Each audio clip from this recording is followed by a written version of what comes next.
Welcome to a very special episode of Front Row Material. My name is Mike Freland. I'm here with my follically challenged friend, the Ritt and Ritt. Freland. Yeah, It's not just a special show, special edition. This is a special week. it is a special week. It's a very, very special week, but it's an important and special episode in a very special week. It's the kickoff week, and we've got three huge names coming at you back to back to back, all going to be part of PPW's 8th anniversary show this Saturday, September 11th. Yeah, if you haven't gotten your tickets yet, please cruise on by ppwwrestling.com. You can hit the shop button and then go ahead and get your tickets. If you have not already seen or heard, they are going fast and furious. Man, first row gone, second row gone. 60% of max capacity as of last week is sold out. That's of last week. So we may be at 70, 80, 90. We may be there already, but if you can still go on to ppwwrestling.com and get your tickets, I'm so excited. Go ahead and try to get those tickets, because you know what? You don't want to be one of those people who says, I thought about going and then I just didn't get tickets. Don't be that person. Get your tickets now. Man, and what a guest to kick this off. I know. When his first match since NXT, Ooh. And it's live this Saturday. We have in studio right now, let's bring him in, the Bobby Fish. Wow, there he is, the man who's got the best looking facial hair of all three of us. Man, look at that. That is sharp. I appreciate it. How you guys doing? We are good. Good. So Bobby, Yeah. PPW this Saturday. Let's just get right down to it. You're taking on Deshaun Pratt. Mm-hmm. He's a veteran himself, world-renowned known. He's been everywhere. Man, any game plan going head up with him? I'm familiar with him from back a number of years ago. So, I mean, I'm sure things change over time, but if anything, I'm sure he's only gotten better. Excited just to be getting back to some independent work and getting out there and see what I got. Bobby, there's so many exciting things that are happening right now in wrestling. And one of the places that is making a lot of waves is PPW. Can you talk to me a little bit about what makes, in your opinion, PPW so of a destination place for people to go to? I think they just do wrestling right. You know, there's lots of different ways to do this thing, and you can get it wrong, and a lot of places do, and these guys seem to get it right. So it's a good place for me to get my feet wet again. You know, when it comes to wrestling, obviously we talk to a lot of different people, and we like to ask them, you know, what are some things or what are some people that before you actually got in might have given you some inspiration into how you work in the ring? Was there anybody that comes to mind right now that you can say, you know what, you know, a little bit of this and a little bit of that, they compromise who Bobby Fish is? I was a big Dynamite Kid fan growing up. The Great Muta was another guy that really captivated me. And then a little bit more contemporary, Samoa Joe was a guy that I feel like early on when I discovered wrestling outside of what I knew as a kid, he was one of the guys that was doing it in a way that I appreciated. So yeah, I mean, off the top of my head, those three guys pretty influential for me. You know, pre-pandemic, the indie scene was white hot, and it just seems like time seems to fly by so quickly. You know, we're already in 2021. It will be 2022 before you blink your eye again. When it comes to the independent scene, do you feel like we're going to get back to what that fever pitch was once again, where crowds are going to be so hot to see people all over the country? Mm-hmm. I really don't know. You know, I mean, I've been away from that scene, this scene, for a while, so I'm excited to get back and see what it is. I mean, I'll say at least 4 years I've been removed, but maybe even a little bit longer, because prior to going to NXT, my schedule was pretty packed with New Japan. I mean, at that point, 2015 or so, I think we were over there almost every month. So, Wow.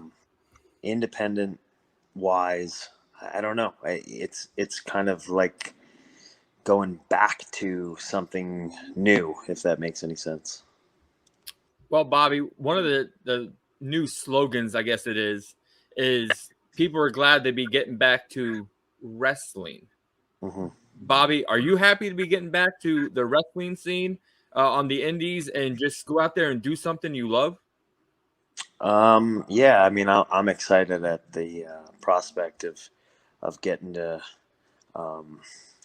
take any restraints off and go out and just do what I love to do, which is to find the creativity and in the art form that it is, and just enjoy myself.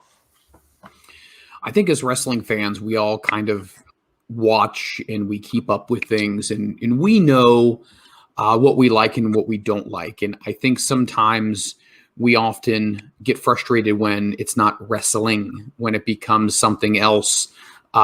Those two other dreaded words. But when it comes down to pure wrestling and where, guys can go at it and you can truly see their talent on display, it's got to feel good to know that there are other places out there that you're going to be a hot free agent and people are going to want to go ahead and take a look at Bobby Fish and see how he can fit into their company. Mm-hmm. Yeah, I mean, I'm excited about the prospect of all that's about to kind of kick off, and I think the beauty of pro wrestling is that there's different flavors, and everybody has the chance to figure out what the flavor is that they like the most, or which one comes in second and third, and on and on and on. So I think there's room for this to be done a lot of different ways, and that's what makes it cool, and that's what makes it the most fun, is that little bit of unpredictable. And yeah, I am just excited about the idea of getting back to the creative, just having a good time. Let me ask you this: how difficult is it when you're a wrestler and you have all these ideas and you have some great input on what you would like to do, and then all of a sudden your input isn't taken into consideration as much? Do some wrestlers feel stifled by that at times?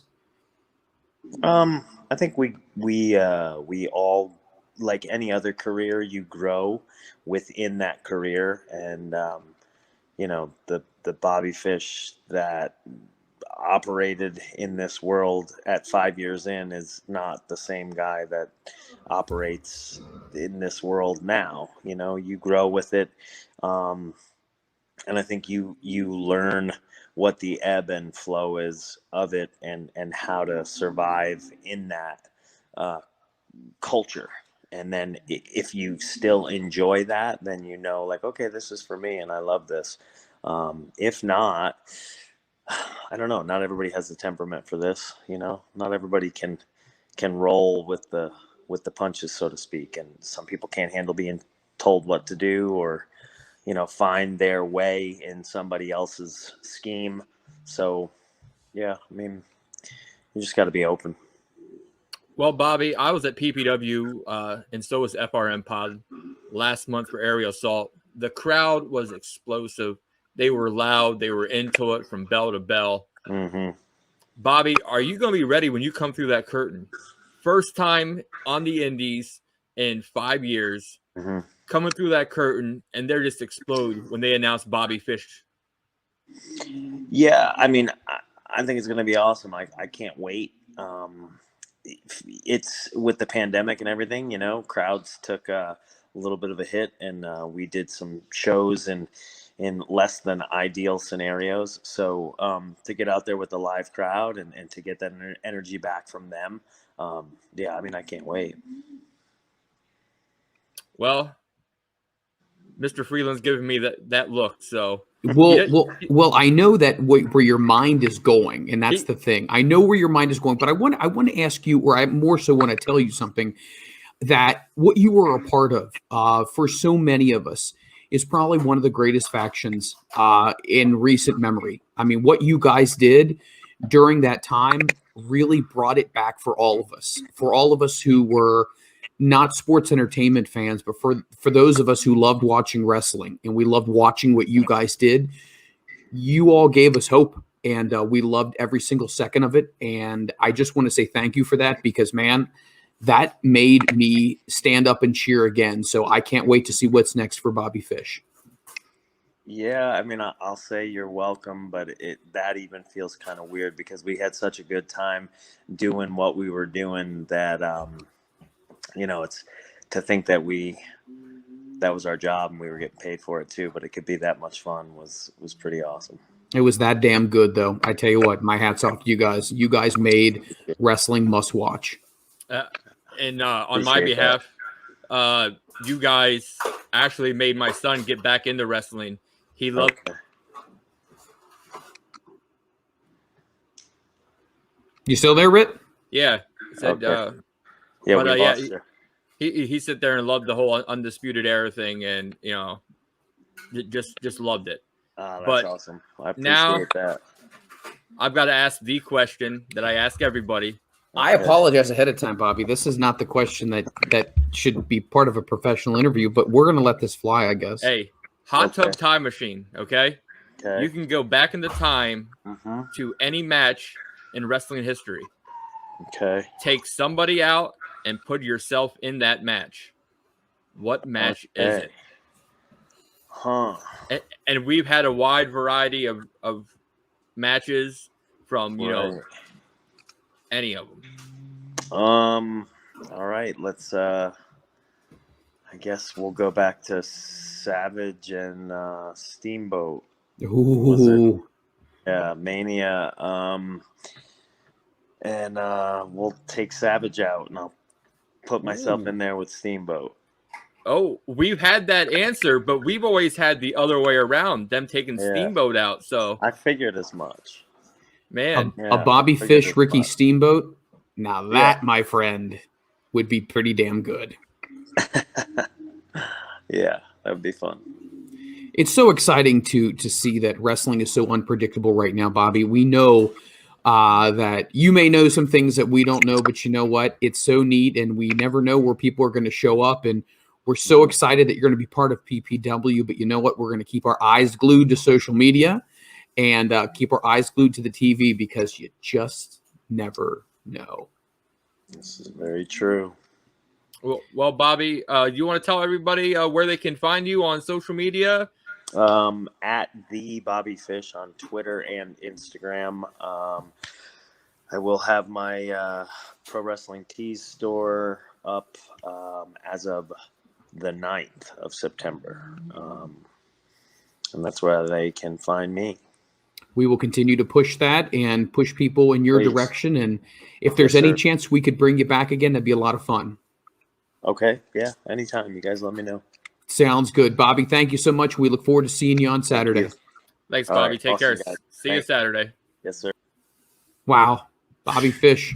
I tell you what, I've said this before, and I know I probably sounded a little whatever, but the Undisputed Era is what made, for me, NXT.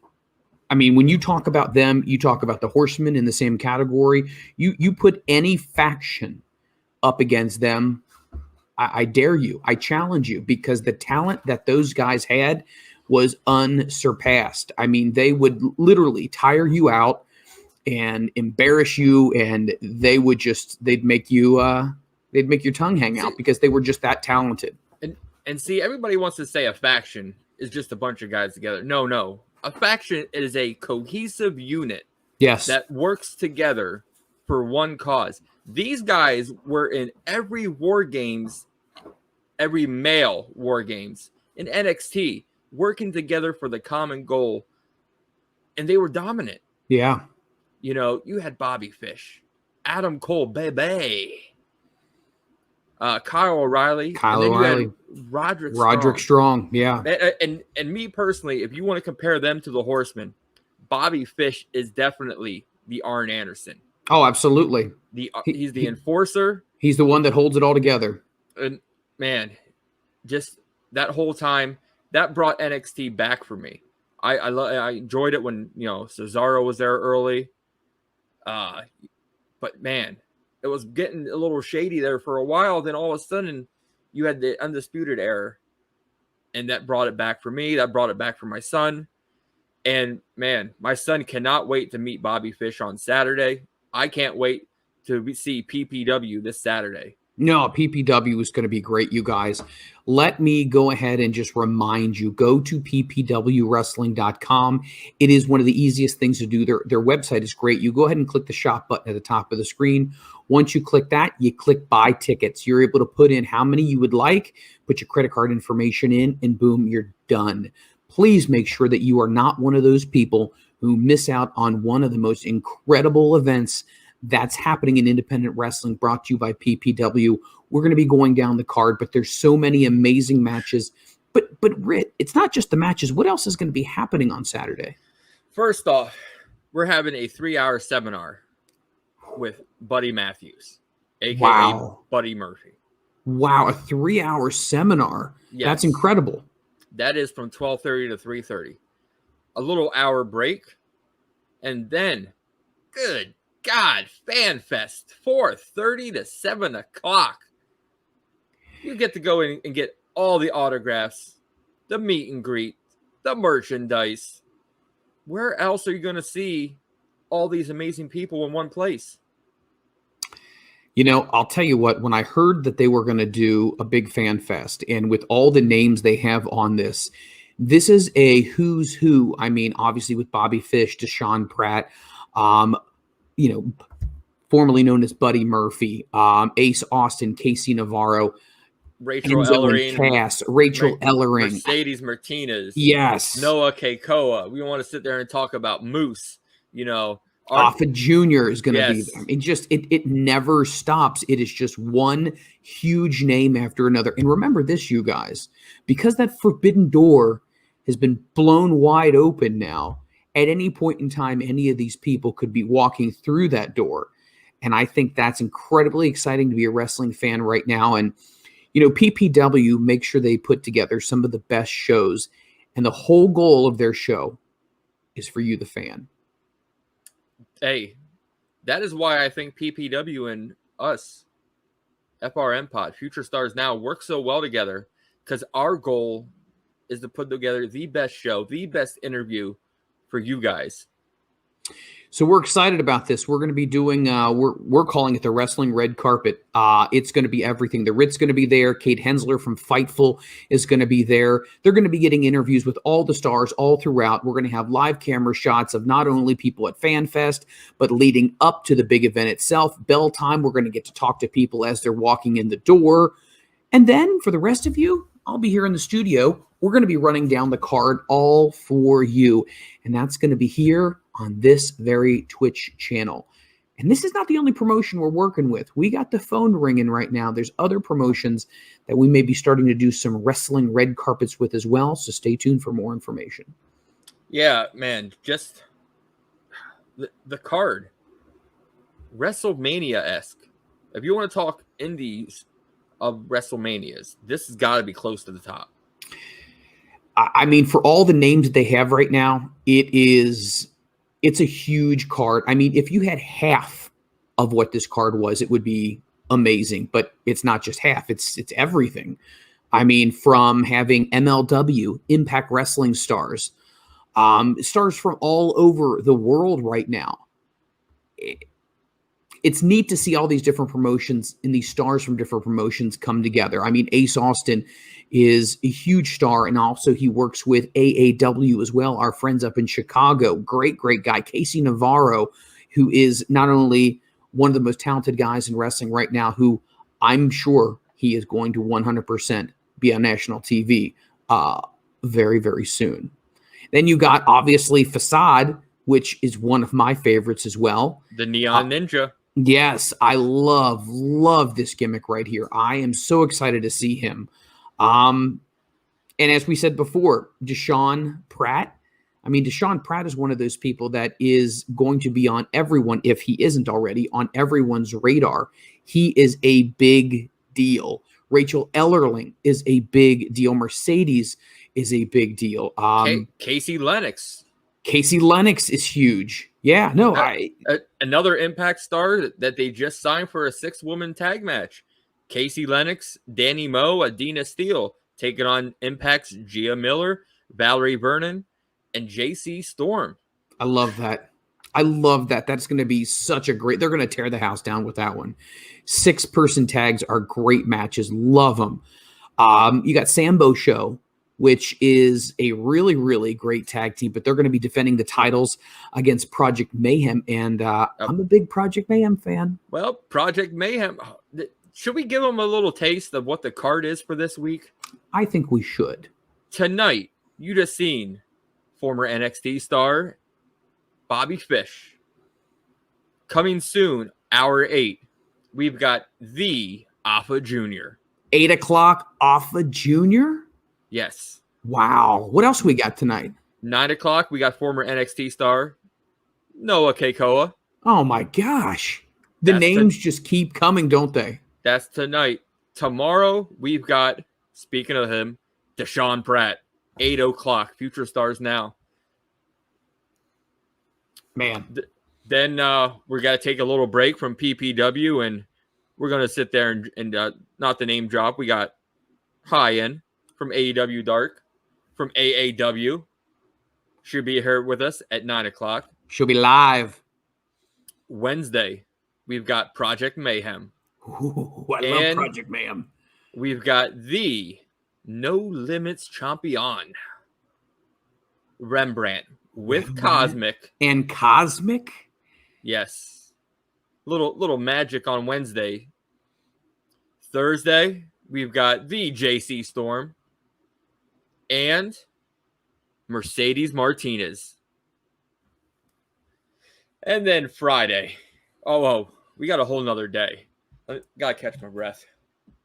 We got so many people. We got so many huge stars that are going to be on this week. Friday. Yes. PPW Heavyweight Championship Finals. Mm-hmm.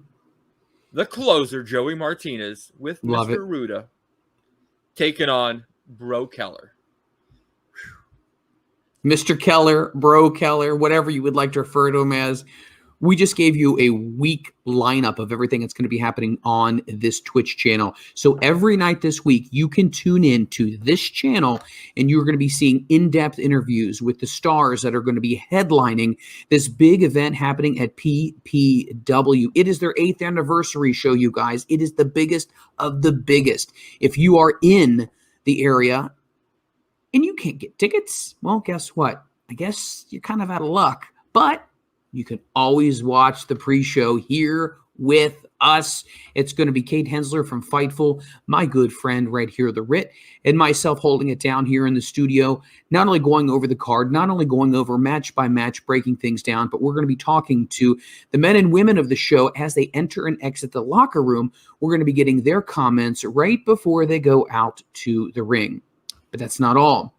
We got Fan Fest. We're going to have our roving camera going around Fan Fest, catching everything that's being done there. Obviously, there's going to be a huge seminar even before the Fan Fest and so much more. Don't miss anything. It is PPW, the 8th anniversary show. It's huge, but you know what? You can sit back and enjoy it with us here on Front Row Material and Future Stars Now at this very channel. Man, I can't wait for this. But you want to know what else I can't wait for? Can't imagine. Your hair to grow? You'll be waiting a long time for that. Bigger than that, buddy. Well, there's something else to grow, but it's a kid's show, so I'll leave it there. Oh, whoa. The brand new FRM pod t-shirts. Look at that. Wait. You're rubbing yourself a little too much there, buddy. There we go. I'll lean back a little bit so I can get you in the picture. If not, it'll just be about me. You are terrible. Look at that, you guys. The new front row material shirts. You know what? We still got Jerry Lynn, Mikey Whipwreck. We still got our names on there. But guess what we have? We got the Ritt and Freland on there as well. It's got all of us. It's a little throwback from the ECW massacre on 34th Street. I love it. I love it. I love it. I love it. This is tremendous. Limited edition right now. If you'd like to get your hands on a front row material, Mikey Whipwreck, Jerry Lynn, and Freeland in the Ritt shirt, you're going to have to DM the Ritt, see if he has any available. They're going very, very quickly. We have a very small quantity, a very small shipment. And once they're gone, we don't know if we're going to bring them back or not. So you're going to have to go ahead and get a hold of the Ritt. Yes. I got 2 already guaranteed.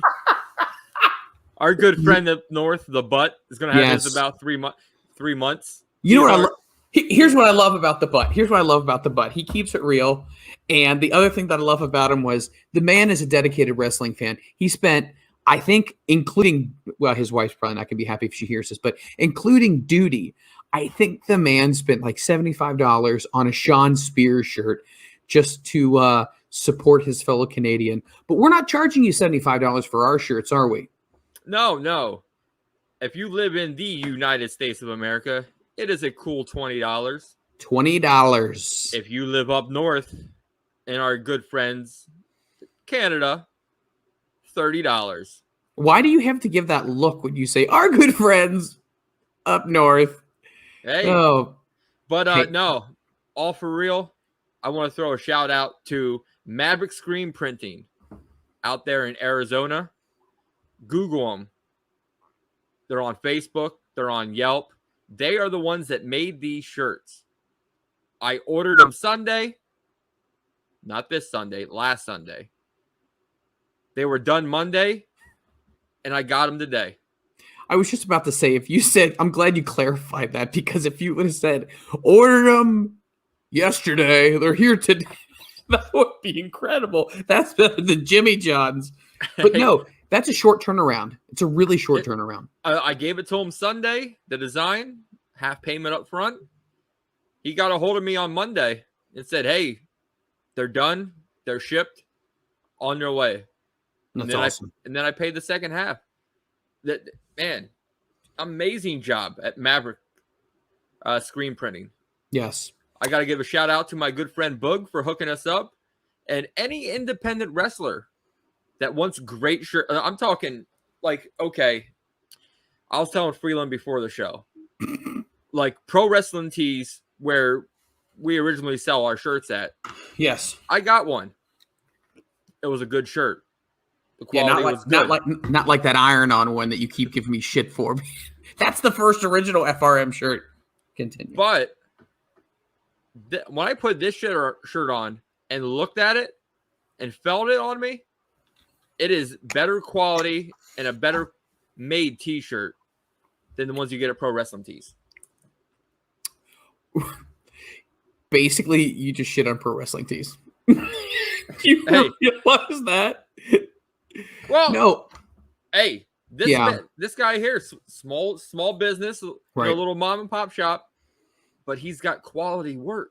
He does got quality. I will say this: when you sent me the picture of the finished product once it arrived, I was impressed. It looked really, really good. And now with you wearing it, it looks fantastic. Now, what sizes do we have so people ahead of time, if they're going to DM you, say, hey, you know what? I want to make sure you got my size before.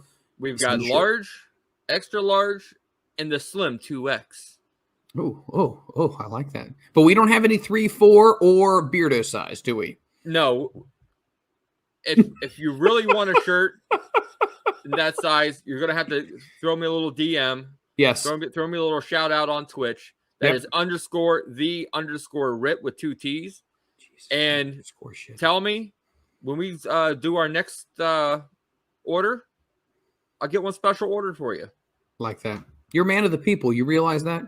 I got to be. You look Amish, but you take care of people. I tell you what. I bet you make a good rocking chair. Hey, I even trimmed this up today. It looks good.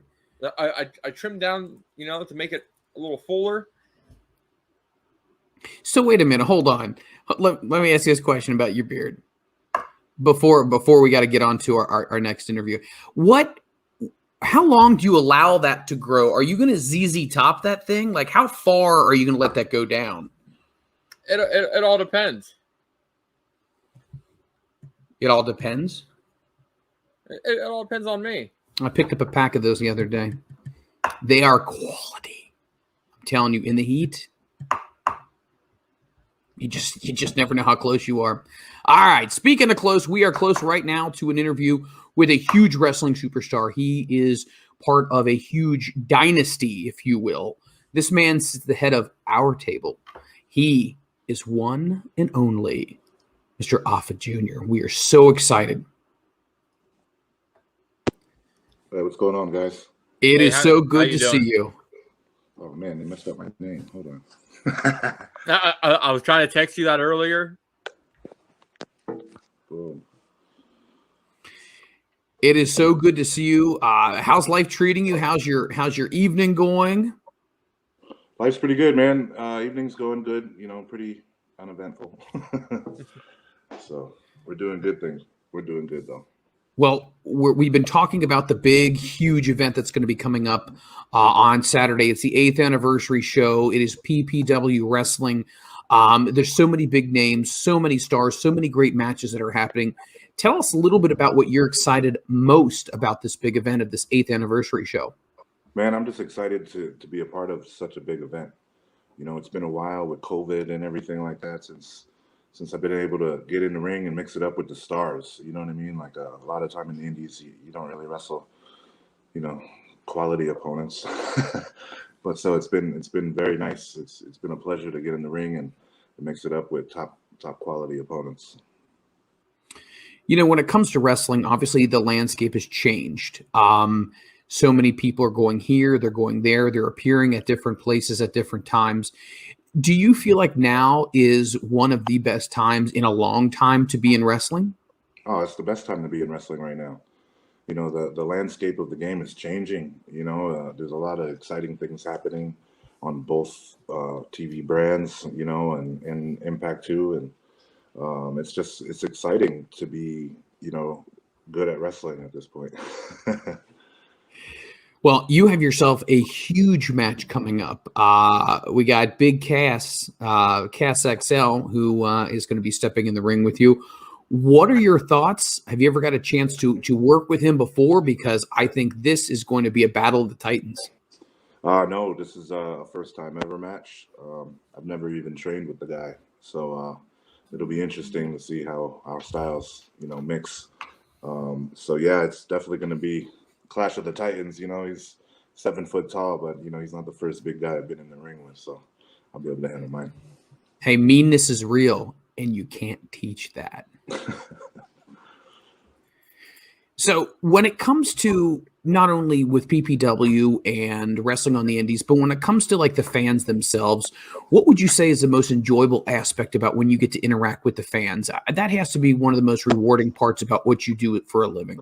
Man, the fans are the best. You know, you'll be surprised the knowledge that these fans have or bring to the table. You know, a lot of fans I'll be at some random show and someone will come in with a picture of me when I was, you know, 13 years old or even younger, just backstage with my dad or something like that. And these fans, you know, they cherish these memories that they have. And it's a blessing to be able to be a part of some new memories for them, you know. You know, if it wasn't for wrestling, we would seem a little creepy coming up to you guys. I mean, if it wasn't, I mean, that would be a little weird. But that's the thing about wrestling fans is that there's that lineage right there where you have grandfather to father to son, and that time sitting down watching it brings people together. And especially with your family, there's such a huge heritage. Talk to some people about your family itself and the legacy that your family has within the industry. Man, it's like, you know, it's kind of instilled in us since birth. You know, it's really all we know, all we've seen, all we've grown up around. Between, you know, my dad, you know, with his training everybody and running his company WXW. You know, even back in the day before it was WXW, when it was Trans World Wrestling Federation, and you know, and they were one of the very few indies back in the day, you know, that's back when WWE would do the talent exchange and let their guys work the indies and stuff like that. And he was one of the few. So it's always been a blessing, you know, to grow up in the business. You know, I've done it all, from setting up the ring a million times as soon as I could walk, you know, to learning how to bump at a very early age, and, you know, going on tour and having my first match at 13. So but it's been a blessing to do it alongside with my, you know, my siblings and my cousins, and, you know, and things like that. So it's just a blessing. What was your first introduction, the first memory, I should say, with wrestling itself? Was it, you know, backstage somewhere, or was it just traveling, or what was the first thing you remember when it comes to a memory of wrestling? Man, my first memory. I I got so many memories with wrestling. You know, it's I would say early memories. I wouldn't necessarily call it first memory, but I got early memories. Back when my dad was running his TWWF, he was running shows in New York and stuff like that. And at the time, midget wrestling was hot. You know, and there was a midget match, and, you know, I'm just a little kid, and everyone's egging me on. All the boys are ribbing me. They're like, you know, get up there, you could do it, you could do it, you could do it. Then in the middle of the show, I jump up on the ring and act like it was a tag match. That's awesome. Kid. So, you know, yeah, I got a lot of memories like that, you know. But as far as going on the road and stuff like that, man, I was always on the road. It was always a blessing to be, you know, back on the road, back in the Yokozuna days and the Head Shrinker days. And, you know, I kind of missed out on the Wild Samoan days, but I was able to go on the road with the, you know, the Head Shrinkers and the Yokozuna, you know, and the Undertaker and Bret Hart days. And, you know, it was a lot of fun. You know, there's families in wrestling that just stand the test of time. And I mean, I think obviously you have the Harts, you have the Von Erichs, which are huge, the Rhodes, but your family, I mean, there's only a handful of them that truly have transcended wrestling itself. How do you feel about being a part of something like that? That is just, it stretches so long and for so many different genres and so many different eras. To see that it's continuing now, it's got to make you feel good. Oh yeah, absolutely. You know, and it's just a testament to people like my father and my uncles, and, you know, my brothers and cousins and stuff like that, that have been able to pave the way for us. You know, they didn't necessarily make it easy for us. You know, I'd like to say that they made it a lot harder for us to succeed in this game because of how good they are and how good that they've turned out to be. So we have a lot of weight to carry, you know, but I mean, it's just a blessing. You're going to hear that a lot from me tonight. Like, I cherish wrestling. I love wrestling, and to be part of the Samoan dynasty and to come from a family like we have, that, like, you could go back as far back as wrestling goes, really, and you'll find someone in my family, you know what I mean, on top. It won't even, like, it's not even you just find some guy. It's like you'll find some guy on top, you know, and that's really something, you know, that we're proud of. Well, Alpha, I got a chance to meet Pops, your father, back when he ran WXW out of Hazleton. And just to see him with the younger guys in there, you know, teaching, learning, and then sit down and just talk with me, you know, just being polite. And then after PPW's aerial assault, you and I got the chance to talk afterwards. And it was like I got a flashback of, man, you know, you're just as polite as Pops was and is. And what do you do when you're in the locker room and, you know, you see these younger kids in there? Do you go up to them and say, hey, you know, try this, or do you wait for them to come to you? In certain situations, like if they're training with me, if they're, you know, one of my students or something like that, then I'll go up to them and offer some advice, you know. Otherwise, if they're just guys traveling in, you know, you kind of sit back and see who's really hungry, who really wants it, you know, and those are the guys who are, hey man, did you get a chance to see my match? You know what I mean? And sometimes you actually miss their match when they come to ask you. And, you know, it's hard to tell these guys, you know, oh man, you know, sorry I missed it. You know what I mean? But in some cases that happens. So yeah, I kind of sit back and I wait to see who's who, you know, who was brought up right in the game, you know.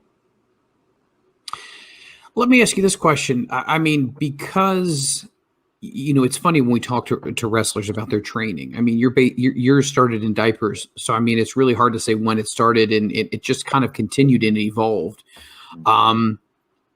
Outside of the bumps and outside of just the physicality of it, what were some things that were instilled upon you or instilled into you about the wrestling industry as it is? I mean, was there anything that was told to you that you still take with you to this day? And there's a couple things. It's my dad always used to tell me, he goes, be nice to everybody. Shake everybody's hand when you get in the building, because you never know. These cameramen someday might be office the next. And it comes. It's true to this day. You see these guys work their way up into the office ranks and stuff like that, and they start as pencil pushers or coffee getters and stuff like that, and then a couple of years down the road, now they're head of talent relations and stuff like that. So I really take that to heart. You never know who's who. Be polite. Be humble to everybody. And thank everybody for putting the show on, because it's not just one man or one guy. It's not just the promoter, it's the whole team. It starts with the cameraman to the guy setting up the ring. All of them are very appreciated. I think it's special when you have, and we talk about this, and I think we kind of think it's kind of cliche or whatnot to say this, but when we say it's in someone's blood, like literally it is in your blood. How do you feel when it comes to other people? And this is not necessarily a large contingent of people, but get into it for the wrong reasons. I'm sure you've come across those before. I'm sure your father has come across people before who just, they want the fame, they want the pictures, they want all that kind of stuff. If you were to talk to somebody and someone says, I really want to get into wrestling, what would be some of the questions you might ask them? And depending on what they say, what are some answers you're looking for that might say they get it? Someone brand new trying to get into wrestling, man, first and foremost, I would look for an athlete. What kind of athletics you have in your background. The more the better. The higher level that you've played or been to, the better. I think it helps with training. And how bad do you want it? Because it's not easy. People think that coming to the Samoan training camp or something like that, they think that they're skipping the line or something like that. We just have a better platform to get people seen, with our history and stuff like that. But the work is still needed, so you got to grind. It's a lot of grinding and self-marketing and stuff like that to get yourself out there, especially coming up into the game. So it's just like, man, if you think that you're just going to go and become GM of Monday Night Raw or something, you know what I mean? I always tell these guys, man, it's not like that, because even for me, I was second generation. It took me 9 years before I ever even had a tryout, so wow. It was quite the journey. Well, I know, with Pop's training and just going up there and watching, there wasn't no in-ring action, for a lot of them. They were outside there doing their squats, doing their push-ups, doing their cardio, their running. Do you still hold the same standards? Yeah. Yeah, absolutely. I try to stay true to who I am, because it's another thing that my dad always taught us is, never forget, where you came from. So it's like I try to, and also if it's not broke, don't fix it. So it's just like my dad has developed a way to train these guys, and his way works. It's proven successful. So it's like I try to evolve with wrestling. My style of training versus my father's. But yeah, it's the cardio and the workout, and I make you earn wrestling. It's like you got to earn your ring time. You gotta really respect this thing, because if you don't, it'll chew you up and spit you out. So, we've heard about different types of training facilities and what they do. And way back in the day, Brad Rangens had his own way of doing things. Ole Anderson had his own way of doing things. And it seemed like their mantra was, you're more than welcome to come, but at the end of the day, the number is going to get dwindled down and down and down. And it's going to show how badly you want it as far as coming back day in and day out. Right. From the amount of number of people who start, is that final group who actually ends up making it through, is it substantially smaller than what the number was when everything began? I think it varies per group. if you have a lot of hungry guys in one group, chances are majority of the class, if not all of the class, will, somewhat make it through training. Whereas if you have a bunch of guys who can't hack it and they get their jacket, you know what I mean? That kind of trickles down as well. So it all depends on the class. I remember, talking to some people that in my area, Cincinnati, there is Les Thatcher, and he ran HWA, Heartland Wrestling. And it was one of those things where, like you said before, people set up the ring. They ran everything. There were people who ran promotions and who hung up posters on telephone poles and who sold tickets. And it's one of those situations where everybody has to do a little bit of everything because nothing works. There is no show unless everyone is willing to pitch in and do different aspects of that. Right. Is it hard to convey that message that, hey, guess what? You are a wrestler, but you might want to keep that in check because there's other things that I'm going to need you to do as well? Or do you think most people understand, hey, that's just part of it? I think most people understand. You have a lot of prima donnas these days, who don't quite get it, that they think that they don't have to set up the ring because there's a ring crew, blah, blah, blah. However, we have to, kind of enforce that so that when they do get to the show, because when you do sign WWE developmental and stuff like that, you're going to be setting up the ring. Like these guys they're sadly mistaken if they think they're not going to set up the ring and stuff like that when they get signed, so I'm only trying to prepare them, for what they're going to be asked to do in the future. And as far as setting up the ring, they're going to be asked to do that. As far as, working the camera and stuff like that, and giving a hand and stuff like that, that's only going to help out in the long run too, with filming your own promos and getting good angles and taking good cuts and having that, behind the camera experience. So everything is for a reason. Well, you said earlier that it took you 9 years to get your tryout. So what was the tryout process like? What was it like when you finally got the nod that we're going to sign you? Yeah. So back then, it was 2006 when I went down and had my tryout. I was in Natty Neidhart and TJ Wilson, or, Tyson Kidd's tryout class, and it was in Deep South Wrestling. So back then, it was a paid tryout. So,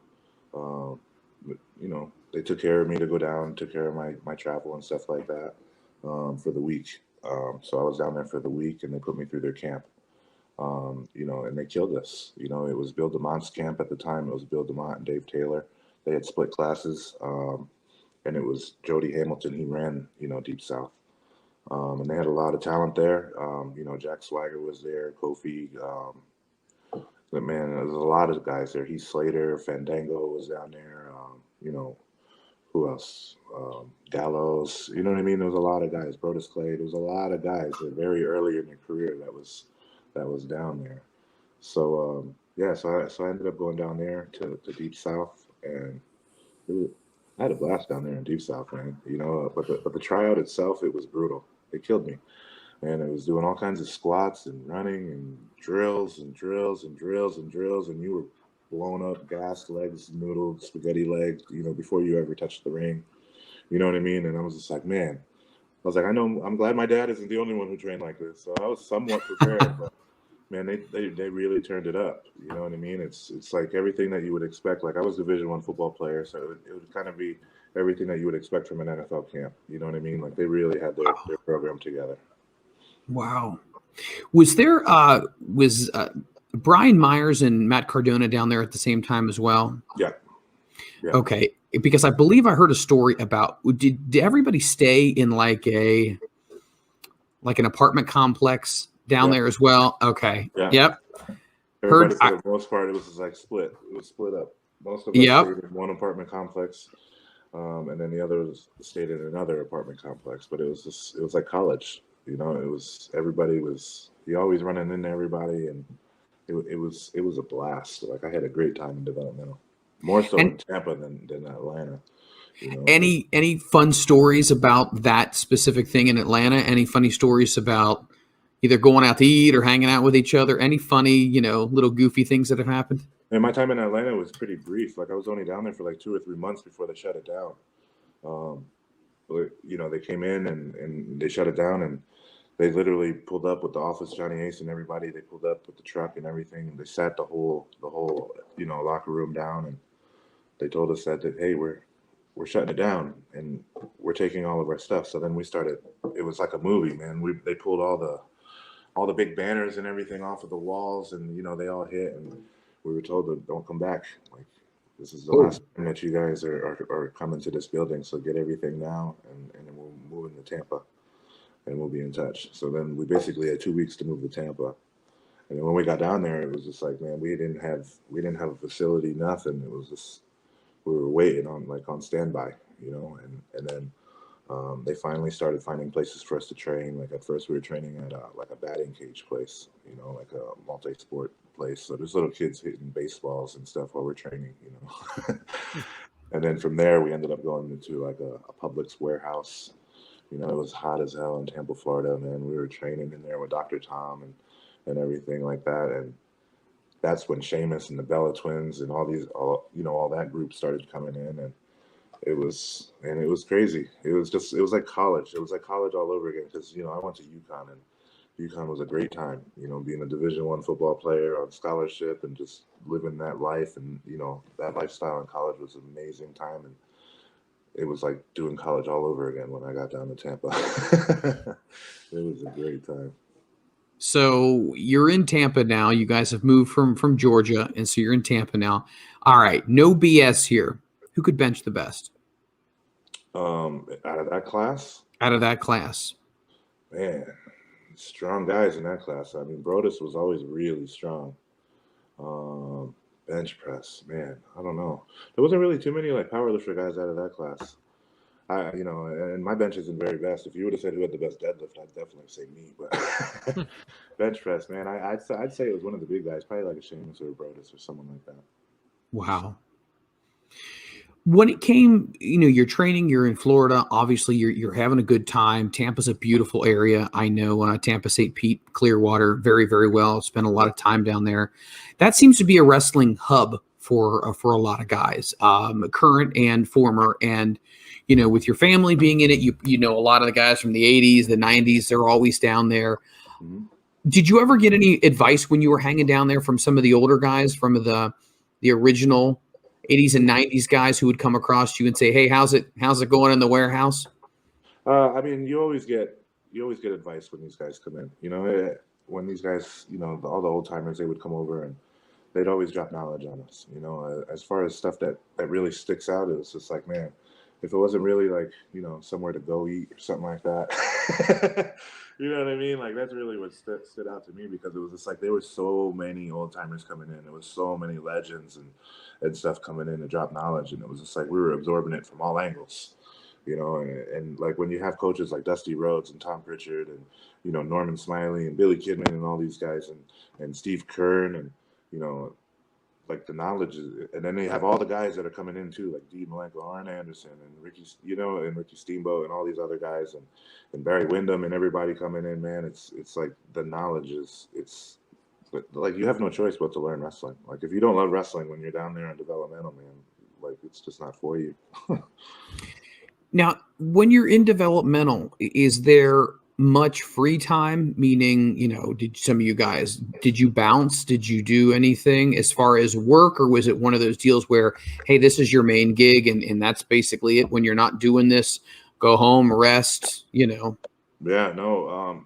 Well, in FCW, it was we had a lot of like extra work to do because we had to build the territory. Like we weren't established. There was nothing. We didn't have a building. So we had to go out and we had to get shows basically anywhere and everywhere that was willing to have wrestling, and so that was a challenge. We're the WWE, developmental camp, and we're wrestling in flea markets and bars, and you know what I mean? Like we're just wrestling everywhere that would have wrestling. At state fairs, it was just like, man, this is so indie. You know what I mean? It was just like, but very humbling. Yeah, it was very, very humbling. And a lot of these guys, it was a reality check for them, and it was, to me, it was no problem. I was just like, man, I've been doing this, I could do the indies. Like I could work these small crowds. That ain't nothing.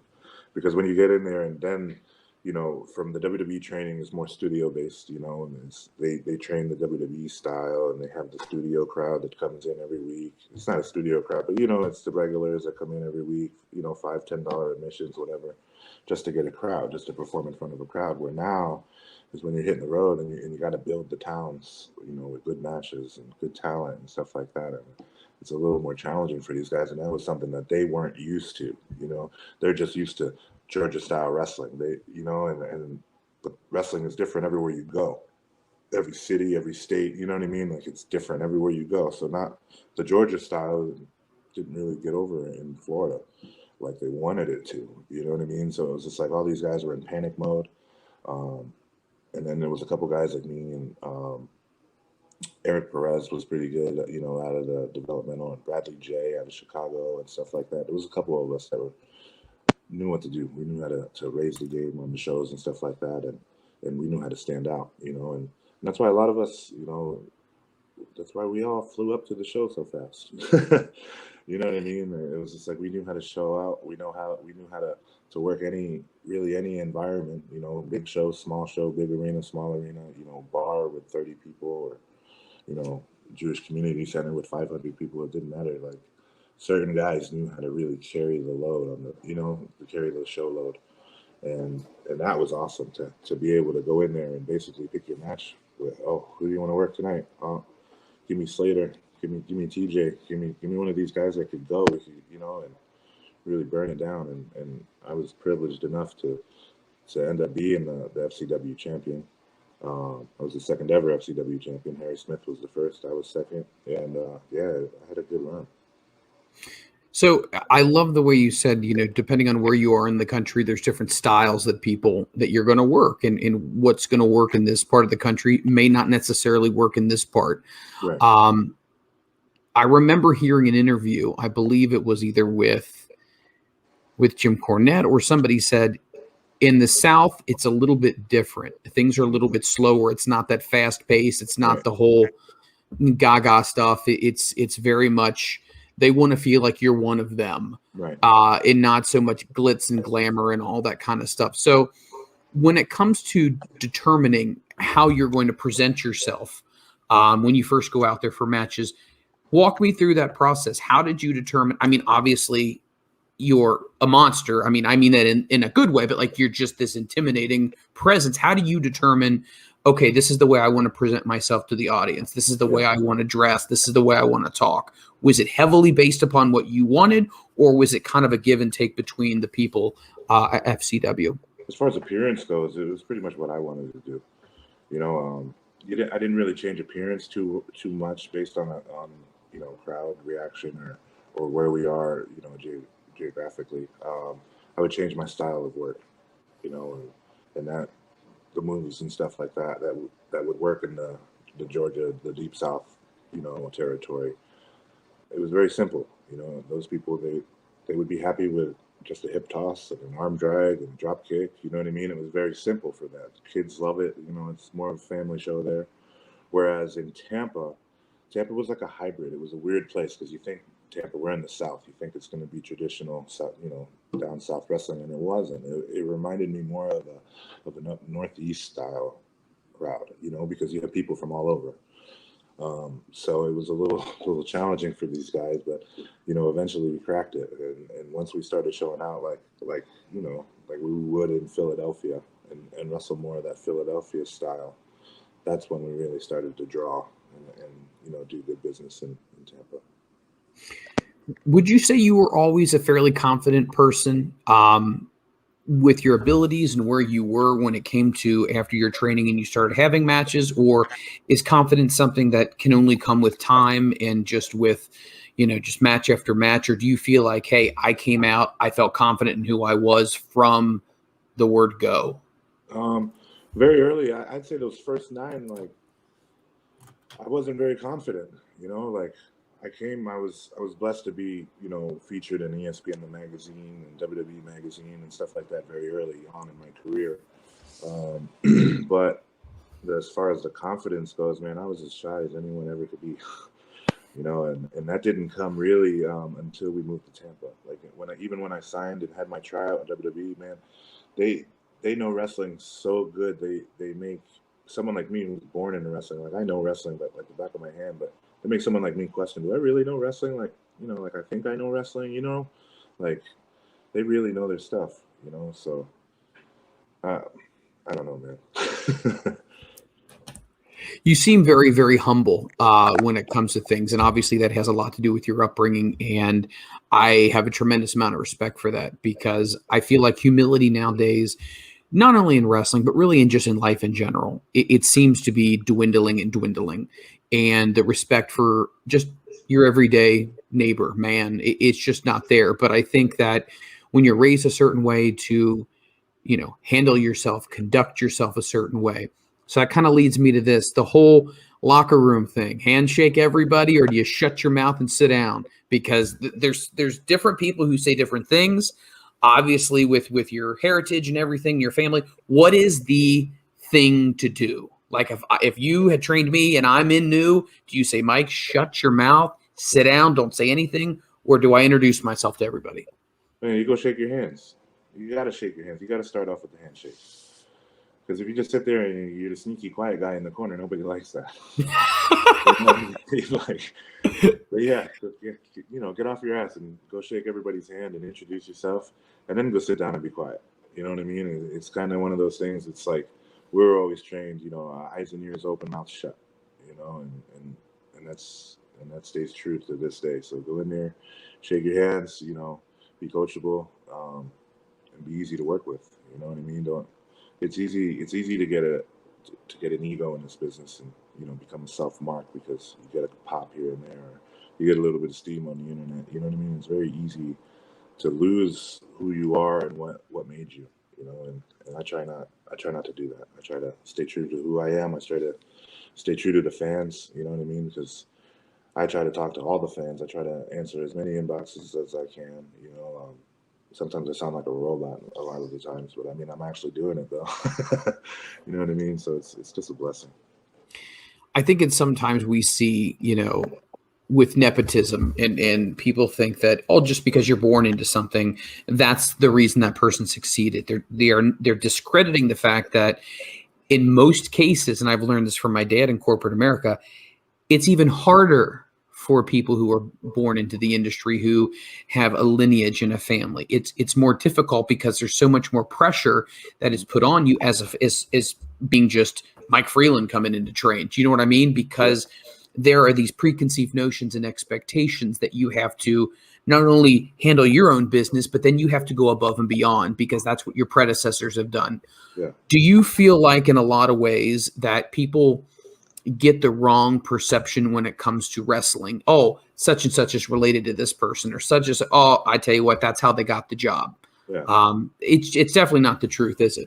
No, it's absolutely not the truth. You know how many second generation guys come and go and, have tryouts and think they want to be wrestlers. And, a lot of them, some of them sign, you know what I mean? But a lot of them don't make it. You know what I mean? Like a lot of them in my family have had opportunity after opportunity to grab the contract. And a lot of them have missed the contract, So it's really hard, man. It comes down to the individual though, because at the end of the day, the name is only going to really open the door for you, but we got to do the work, and it's just hard.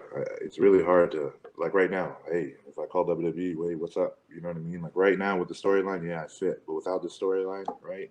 Do I fit? A lot of Samoans up there. You know what I mean? Like, Absolutely. It's hard. It's hard, especially being the same age and as everybody else up there right now. It's hard, but I'm gonna get mine. What would you say when you talk to people, especially wrestlers, and this even goes with you? We often hear the phrase, you have to set yourself apart from other people. What makes you stand out amongst 5-10 other people? Because only one spot, very few spots are available. How do you approach something like that? What is it that either you do or that you give people advice to, this is what you need to do to stand out? If it's, you gotta stand out in a room full of wrestlers. That's what I always tell all these students and everything like that. It's just like, how do you do that? Figure it out. Like I can't. That's not a one thing that anyone could just give you. Okay, like here's the the fast way to stand out as a wrestler. It could be anything. It could be the way you present yourself. It could be the color of your hair. It could be the way you dress. It could be anything. You know what I mean? It could be your gear. It could be the way you work. It could be anything. But how do you stand out in a room full of wrestlers? So when you're able to figure that out, you know what I mean, then you start seeing who's who in the wrestling game. You know what I mean? Because the guys who ultimately end up making it they're all standouts. You know what I mean? Like Big Cass, stand out anywhere. You know what I mean? Enzo, he'll stand out anywhere. You know what I mean? A lot of the guys on the PPW show, they're standing out anywhere. Kona Reeves, standing out. You know what I mean? Like, they're all standout guys, so they weren't always like that, though. We didn't always stand out. It took us a while to figure it out, what to wear, how to present ourselves, you know what I mean? To figure out that package. But, yeah, if you could stand out in a room full of wrestlers, yeah, try to do that. But as far as me, like, man, if I'm up for a spot and what makes me stand out from everybody else, there's not a man on earth that has more experience than me at my age. And I'll take that. You know what I mean? I'm the most experienced 36-year-old wrestler in the world. And nobody could take that from me. Yeah, you sit there and you talked about trying to stand out. And there's one guy on the PPW roster that, very young, and we got to talk to him last week, Encore. Yes. And when he comes out, man, that man catches the crowd right away. Yep. And he's very young in the game. He's very young. And he caught my eye from the first time I seen him too, which is hard because I haven't seen a lot of wrestling and stuff like that, So that kid is very good and he has a lot of potential, and he's someone that I've pulled aside a few times and like, hey man, I see what you're doing, keep going. You know what I mean? And to offer that little bit of encouragement for these guys, you know what I mean? Because sometimes it's a gamble for a lot of these guys. They try something different and see what works and what, who notices and stuff like that. But he's doing his thing and he has a very bright future. You go up and down the PPW roster, and like the Ritt said, there's so many people here that are so good. I mean, I love Casey Navarro as well. So many people on this card for the 8th anniversary show. Would you say the mindset of wrestlers has changed as far as how they present themselves, as far as branding, as opposed to when you originally got into wrestling? Do you think people are more aware of branding and name recognition and that whole marketing package as opposed to maybe 15, 20 years ago? Oh, absolutely. The game has changed. We have the internet now. Yeah. You know what I mean? When it comes to the internet, you have to change and roll with it. Because if you don't adapt to the times and stuff like that, you get left in the dust. You know what I mean? And yeah, like with I think with the internet, with the self-marketing and stuff like that, like, man, if you're not out here doing it, if you're not out doing the podcast, if you don't have a pro wrestling tee store, you know what I mean? If you're not doing, you got to stay relevant, and sometimes it's very hard to stay relevant if you're not working for companies like PPW and stuff. You know what I mean? So it's a grind, man. Even for guys like me, guys for like Big Cass and all these other guys, it's a grind for us all to get on the shows together. You know what I mean? Because a lot of time in the indies, promoters could only afford one of us. So it's like when we have a chance to get out there and get on a lineup like we got coming in PPW, man, it's a great time. It's an exciting time to be in the business. You've been with PPW for quite some time now. Yeah. How can you compare that locker room to other locker rooms to make it different, to make it more exciting that you've been in? Well, I was with PPW in the very beginning when they first started, and I took a couple of years off, with them as I was touring the world and doing a lot in Puerto Rico and Europe and stuff like that, and Africa. So in the beginning, the locker room, it was, pretty indie. You know what I mean? It was a pretty indie locker room, but you got to start somewhere, But they mixed the indie with the right guys like Tommy Slade, and I got to really give Anthony McKeegan credit, man, because he's doing his thing in PPW, and guys like Paul Ball, and even Julius Kuiper, the commentating crew and stuff like that, and all the hands that they got on deck, and they really run a good show, But the locker room from day one to now, it's completely different. It's completely different. It's just like, man, you felt like you were an indie back then, and then now you feel like you're working somewhere worth working. Like you feel like you're part of a product, like a national, it gives you that national kind of vibe. Like, oh man, this talent pool is deep. And we got a lot of guys trying to be part of the roster, full-time roster. A lot of stars. So that's just a testament to PPW and the way that they've continued to do business and to offer the product and expand the product and to know that the stars and stuff like that's what's going to turn out the fans. The fans are going to come to see that as much as the indie guys and stuff like that.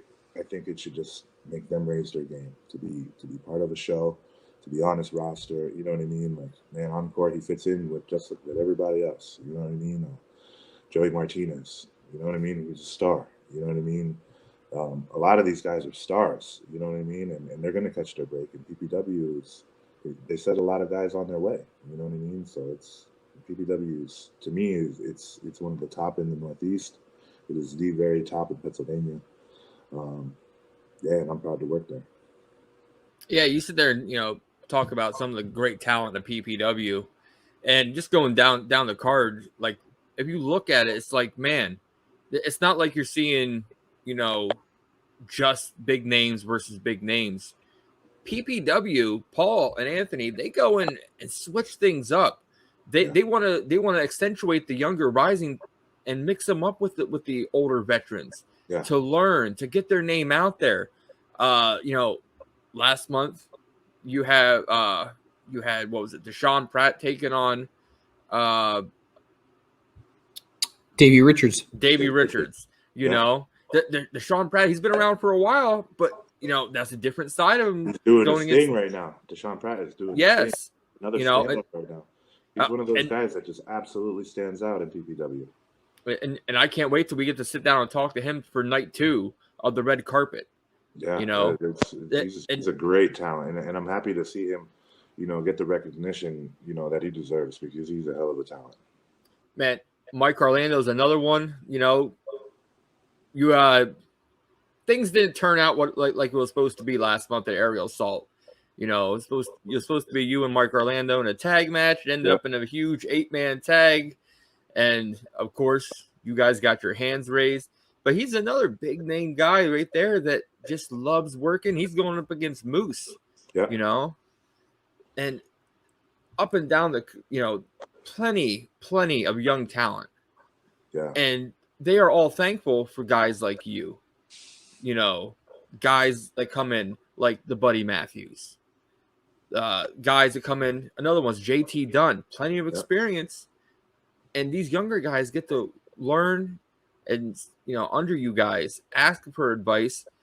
And like you said, PPW is one of those places where they go to the next level. Yeah. And, this is one of the biggest shows I've seen in Pennsylvania. Yeah. Well, PPW is one of those companies where they like to reward the boys. They like to reward hard work, and it's very easy to book the, name versus name, star versus star. But, with PPW, the way that they do it and the way that they mix it and the way that they, they book their matches and stuff like that is they really book quality matches. It's just like, that's how, Casey Navarro and stuff like that, how these guys are born, it's because they get put in matches with guys like Davey Richards and stuff like that really helps elevate their game and really helps put an eye on them more, a bigger eye, and as far as social media and stuff like that goes, because it was just like you kind of piggyback off of your opponent's fans at that point, so if you really bring it, you might make some new fans that way, so it's just like, man, it's a blessing to have this platform for these young guys to get in there and have the platform that they have, that PPW offers. Man, it's a great time. The PPW, man, it's a vibe.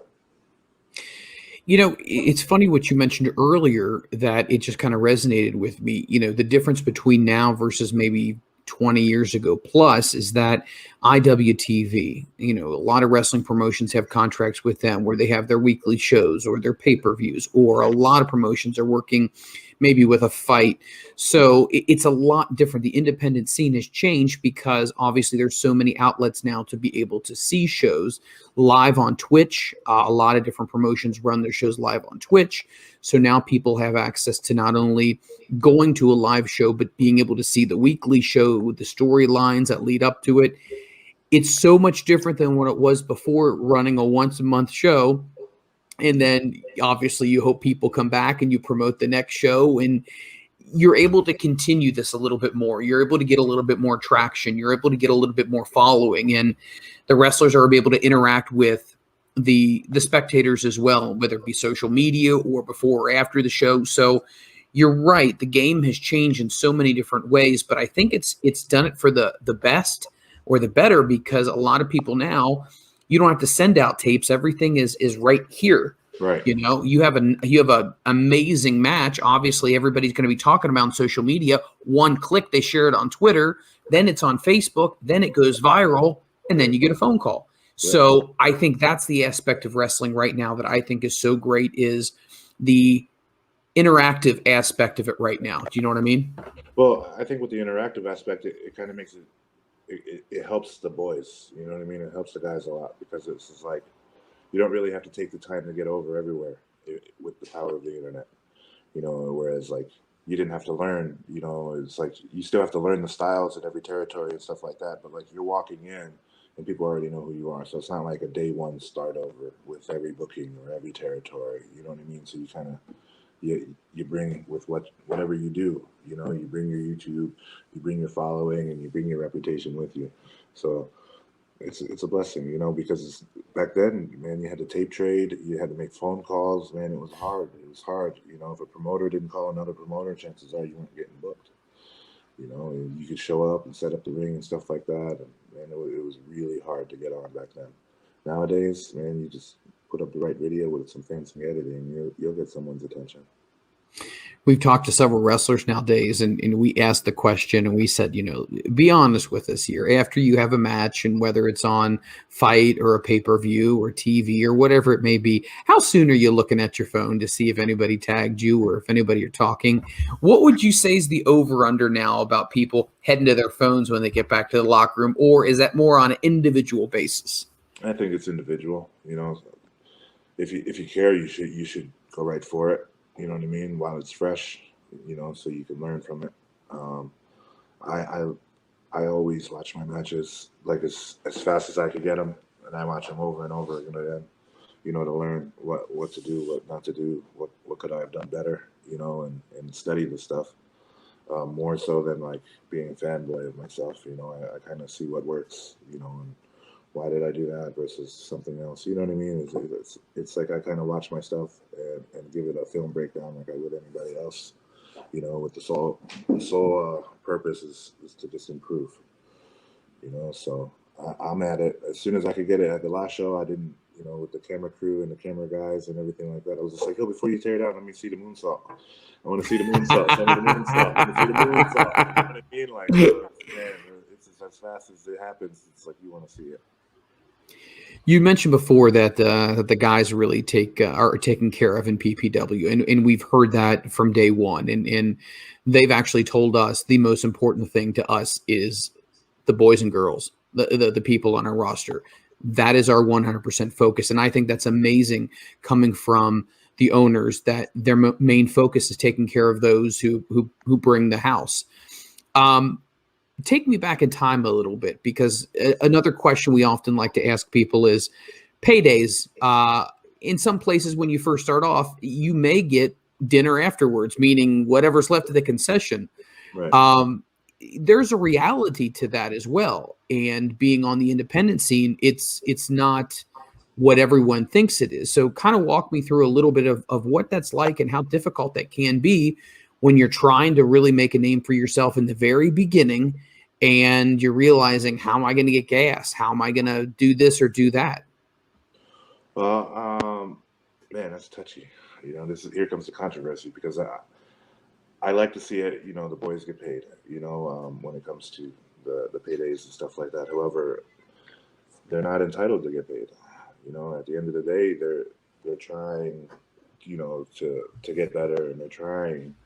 You know, it's just like if a comedian came in and did a show, do you have to pay the comedian because he told a joke? You know what I mean? Like, or is he just trying to use the platform to get better gigs and, you know, potentially make money elsewhere? So it's just like in the beginning for these guys, it's just like, man, don't look for the money, don't look for those paydays, don't look for it, because, you know, if you're looking for it, you're gonna get let down a lot, especially when you do get the handshake, you know, with the envelope, and you open it up and there's $20 or something in there, and it's just like, oh man, like, you know, we ate more than that on the way in today. You know what I mean? So it's just like, but you got to use it as an opportunity, as an experience getter, you know. And every match is a new opportunity to get paid, and to grab the attention of the bigger companies so that you can finally get some money, you know. But in the beginning, for these early guys in the indies and stuff like that, man, unless you're a draw, unless you're the reason that the fans are coming, you know what I mean? And that's the thing, it's a business. Unless you're a draw, unless you're an asset to the company, and I wouldn't look for money, you know. Certain guys, yeah, they're draws, you know. They come with the tickets, you know what I mean? Tickets, they'll come in to see certain guys, and we're young guys, man. It's just like, how much of a draw are these guys? You know, like, Right. I could say Encore's a draw right now. Like, people talk about him. Everybody's talking about Encore. Everybody remembers Encore. You know what I mean? So it's just like, yeah, he's starting to draw. You know, he's starting to create some value for his name. You know, so down the road, you know, Encore could probably make a pretty penny in this game if he continues his, you know, his thing. I don't remember who actually said it. In I bet a bunch of people have actually said it, to be honest with you. But in regards to the whole payday and whatnot, you have, every time you step in that ring, it is a commercial. It is an advertisement for yourself, which you cannot put a price tag on that. Someone is giving you a chance. Now, once you step through those ropes, it's all on you. And it's what you do with that. And if you do it well, then yes, the money will follow you. But at some point in time, the onus falls upon you to get paid, because you have to be the one who brings attention to yourself, and you have to be the one who at the next show is responsible for putting people in the seats. Well, it's also on you. You know, it's your responsibility to try to get booked on these better shows. You know, you could run these little fire hall shows and stuff like that. That's everywhere. You know what I mean? And that's what waters down. Not to, you know, talk bad about those groups or anything like that, but you know, you can't do that. You gotta go for better. You know, you gotta, you know, and it's hard because, you know, once these guys get on ROH, or, you know, they start to get some TV time and stuff like that, then these little guys, you know, these little companies are the ones to bring in those guys and stuff like that. So, but it's like, you gotta aim for better. You know, when you get to those indies and stuff like that, you're looking for companies, you know, like MCW and, you know, PPW, and, you know what I mean? Like, there's a couple indies that are out there that are making noise. You know what I mean? So it's just like, man, how do I get on those shows? I want to be part of those shows, because those shows comes with a lot of eyes, a lot of attention, you know, and then that's going to be beneficial for you with everything, you know, to selling T-shirts, to selling merchandise, to everything. You know, it all makes better. Well, I'm kind of curious. PPW roster is huge. Could you name a couple guys on there that you would love to have the opportunity to work with? On the roster, man, yeah, I go up with any of them. You know what I mean? I'll go up with any of those guys. Certain guys that I don't care to work for, like SPF and stuff like that. You know what I mean? Like, I've just been in the ring with them so many times. You know what I mean? And they irritate the shit out of me. As you could tell from our last match with Gangrel and stuff like that, they just irritate me. You know what I mean? But as far as the roster goes, yeah, man, I'd like to tear it up with any of those guys. I'd like to get in there with Navarro. I'd like to get in there with Encore. You know what I mean? Just because I'm a big guy doesn't mean I can't go. You know what I mean? As I proved it in the 3-minute match that we had with the Dark Order. But I like to get in there with Mike Orlando. You know what I mean? Basically anybody, man. You line that whole roster up. Joey Martinez, you know, even down to, you know, to the undercard guys, Tim Theory and stuff like that. You know what I mean? I'll get in there with any of those guys. PPW, they offer good wrestlers, so it's just like, I know if they're on the show, they're somewhat decent. Well, Mike Freland is a huge South Philly's finest fan. I do. I like them. There's something about these guys that it just kind of jumps through the camera, and I don't know. I'm gonna have to probably buy some merchandise at some point in time. I'm a mark. Hey man, they're doing their thing. I'm not knocking them. I'm just saying, I don't like wrestling with them. You know what I mean? They irritate me. You know what I mean? Totally understand.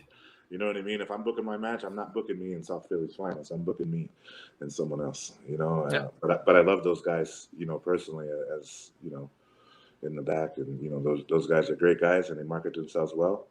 You know what I mean? But as far as in the ring goes, no, man, get out of my ring. I've known them for quite some time, and when they're out in front of the cameras, you can only take them in little doses. Yeah, small doses. Yes. Just kind of as we kind of wrap things up here, I want to share this memory because this memory is etched in my brain. It was Survivor Series. I want to say 1993. You got the head shrinkers out there, and they're eating a turkey, and they're ripping this thing apart. And I'm looking at this, and I'm thinking, oh my God, like just the visual made me say, I never want to be on the other side of that. That's how believable that they did that. And I mean, I'm sure that that's something that you're familiar with, but just that, the way they presented themselves was just terrifying to me. I bet that a lot of people get laughs out of that. Just, hey, did you see the reaction on such and such? But were so good at what they did and so believable with what they did. Such a huge fan of Yokozuna and what he contributed. And so many people say, arguably one of the top 3 best big men of all time, just with what he could do athletically and just his kind heart. That seems to be something when it comes to the Samoans, that kind heart, hard work ethic, and just puts it all out on the line. Yeah, man, it's the way we're raised. You know what I mean? You're only on this earth a limited amount of time, right? Everybody's on borrowed time. We never know when our last match is, so we got to give it hell every time we get out there. You know, you never know. You never know. You know, I've lost a lot of people too early, even in my family. You know, and I bet you that their last match, I bet you they could still be happy with those matches, you know? So it's just like, you got to give it hell. You never know when it's the end. You never know when it's your last hurrah. So, man, just leave your mark. We're so excited to see you this Saturday night. Guys, if you have not gotten your tickets, I don't know what you're waiting for. Go over to ppwwrestling.com right now as you hear my voice. So super easy. Go up, click on the shop button. There's going to be a picture of the blue meanie. Click on the blue meanie. It's where you can buy your tickets. Go ahead and enter how many you would like in, credit card information. Done.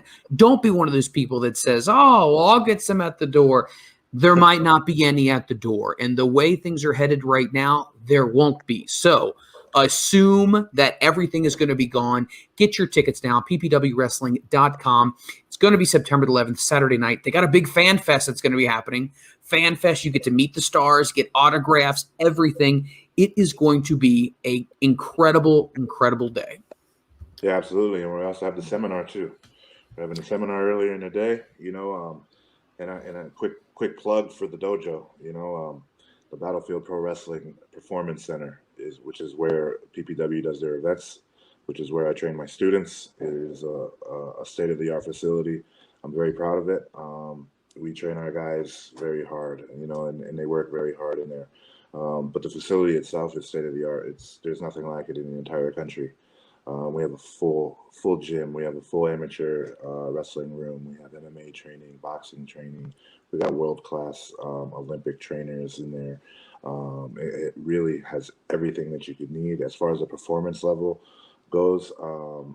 We have it all. We got, you know, chiropractors. We got massages in there. We got saunas in there, tanning beds. We got pro wrestling in it, and it's the only gym in the country that features pro wrestling on a main scale like this, you know. So I'm very proud of it. Haven't really gone too public with it yet, but we're gonna start tonight. So you can check me out on Facebook and stuff like that. Come check out the training center. When you come out to the show and the fan fest and stuff like that, pull me aside, ask me to take a tour. It is a great facility. It is a great place to learn your craft and to get you on your road to success. That's awesome. That's so cool what you're doing for the next generation, my friend, as you are right now, still kicking butt, taking names, and can't wait to see what's the next thing for you as well. Thank you, guys. It's a pleasure being on tonight. And man, I look forward to seeing you guys again at the show. And man, Big Cass, I'm ready. Well, I hope well, you- Alpha, I got one last question before we say hurrah. Oh, here we go. Here we go. Here we go. The good Hot question, tub, right? hot tub time machine. You can go back into time, and man, you can go to any wrestling match, and I'm sure you've got plenty you can think about. Yeah. Take somebody out of the match and put yourself in. Ooh, What match would it be and why? man. Yeah, and this question here for you, all your lineage, all your, all your family, your friends, the people you grew up with, I've got to know what match this is going to be. Wow. It's like an SAT question. I feel like we should give That's so, people like, more time. Like what match? Just one match? I gotta take someone out and put myself in. Kick them out. You know you're better than they are. Come on, just kick them Yeah. out. Man, what do I do? Which match would I pick? I would have to. I don't know, man. This is really hard. This is a really hard question. I've never really been asked anything that stumps me like this, because I don't want to say something. You know what I mean? Like, oh man, I don't want to take an easy way out. I'm gonna go ahead and say that I would take out.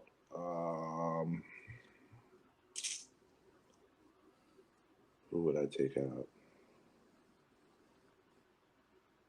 Man, I don't know. I think I would take out. I'd have to wrestle the Undertaker, man. I would have to take him out. Ooh. I would have to get that Undertaker match at a WrestleMania moment or something like that. Like, I think that's the way I would go. That is a good selection, my friend. Yeah. Nice. Well, we are all excited to see you. You will always be the head of our table, my friend. Yeah. Thank you, guys. Thanks for having us, or thanks for having me. And I look forward to seeing you, everybody, at PPW's 8th anniversary show. Yep. All right. See We'll you talk to you Saturday. down the road. Yes, sir. And make sure you check out my Pro Wrestling Tees page and buy all your Alpha Junior merch too. Ooh, we're going to plug all of that as well. Everybody will be able to find that. All the links will be up. So buy that merch. Yes, sir. Buy that merch. It's how we eat. It's how we eat. It's how I feed my kids. All right. We'll talk to you soon. Take care, guys. Take Bye. care. Thanks. Wow. That was Man. cool. That was cool. Damn. There's Tip of the iceberg. That's it with him. We've got so much more we can go. Okay. I'm actually flabbergasted. I'm tongue-tied. It's so cool to be able to it's like he's an encyclopedia and you're just thumbing through these pages and you've got like 77 chapters left and you're like, where do I even go? Because it's all there. So, Man, we could have talked about with him, when he grew up with Pops, going to these shows in the 80s, oh man, his football career, so much.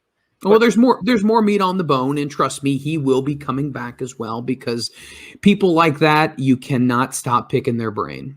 Now, and speaking of picking brains, man, I hope we are all ready, because we got done talking to Bobby Fish moments ago. Mm-hmm. Now we got Alpha Junior. Yep. Next up, we have another top talent. And this is just Monday, guys. We got Noah Kekoa. And we're going to bring him right in the studio right after this quick-ish commercial break. Quickish. Don't go anywhere. This will be quickish. It's a new word. Quickish. Pennsylvania on Saturday, September 11th, PPW Wrestling turns 8, live from Signature Training Academy in Broadheadsville, Pennsylvania. Come see former WWE superstar Matthew Adams, a.k.a. Murphy, Undisputed Era's Bobby Fish, Enzo and Cass, Juventud Guerrera, Kona Reeves, Ace Austin, Mercedes Martinez, and much, much more. Tickets are on sale right now at ppwwrestling.com. ppwrestling.com. We talked about it before earlier on in the show. It doesn't change. Go on over ppwwrestling.com, click the shop button, and after you do that, you're going to see a picture of my good friend, the Blue Meanie. All you got to do is click on the Meanie. You can do the little dance if you want while you do it, and find out how many tickets you want. Put the number in there, put your credit card information, and you're done. Don't be one of those people who says, I wish I would have, or one of those people that says, well, I'll get tickets at the door. Don't be one of those people. Get your tickets now at ppwrestling.com. Yeah, and well, are you ready, Freeland? Let's do it. Save the best for last. Here he comes.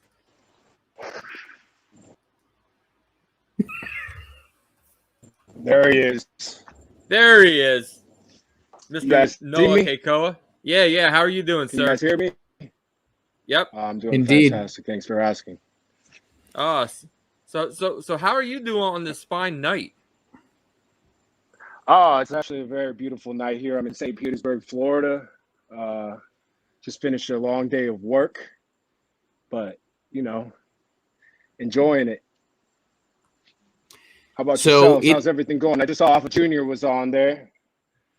Yeah, we just got done having Alpha Junior, and this is the big build-up because this coming Saturday night, I mean, it doesn't get any bigger than this.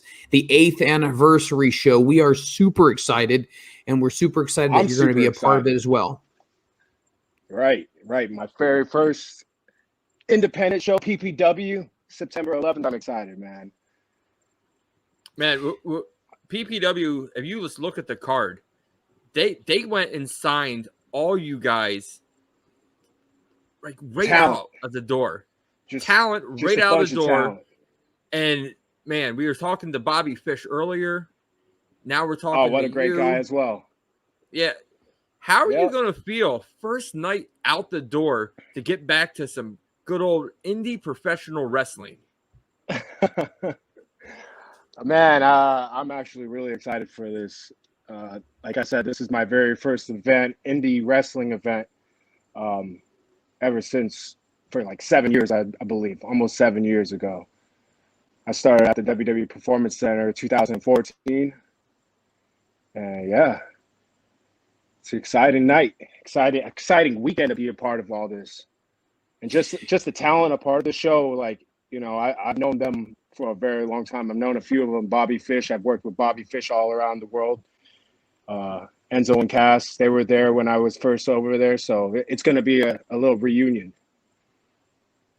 When it comes to wrestling, in this phrase has been used so much, but the proverbial door, what are they referring to it these days? The door is open now. Meaning all different promotions seem to be working with each other, which is exciting because now there's so many opportunities where everybody can kind of cross over and work with each other.